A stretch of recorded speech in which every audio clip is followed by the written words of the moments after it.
অনির্বাচিত সরকারের কারণে দেশ দিনে দিনে পিছিয়ে যাচ্ছে, বিনিয়োগে আগ্রহ হারাচ্ছে বিনিয়োগকারীরা বলে মন্তব্য করেছেন বিএনপির স্থায়ী কমিটির সদস্য আমির খসরু মাহমুদ চৌধুরী। দুপুরে রংপুর চেম্বার ভবনে ব্যবসায়ী নেতাদের সঙ্গে মতবিনিময় সভায় তিনি কথা বলেন। তিনি আরো বলেন, ব্যবসায় বান্ধব জনকল্যাণমুখী রাষ্ট্র গড়তে দ্রুত নির্বাচন প্রয়োজন। একই সাথে নির্বাচিত প্রতিনিধির মাধ্যমে জনগণের মালিকানা ফিরিয়ে দিতে অন্তর্ভুক্তিকালীন সরকারের প্রতি আহ্বান জানান আমির খসরু। এবং আমাদের অনেক পরিবর্তন হয়ে যাবে। আপনারা দয়া করে দুই সাইডে চলে যান। বিপ্লবের একটি অঙ্গীকারও যে ছিল। বাংলাদেশের মানুষের খুব বেশি ধৈর্য আর নাই। তারা নতুন বাংলাদেশ দেখতে চায়, সত্যিকার অর্থে নতুন বাংলাদেশ, কথার নতুন বাংলাদেশ।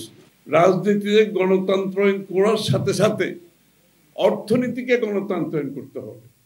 অর্থাৎ বাংলাদেশের প্রতিটি মানুষ বাংলাদেশের অর্থনৈতিক কর্মকাণ্ডে অংশগ্রহণ করার পূর্ণাঙ্গ সমান অধিকার থাকতে হবে।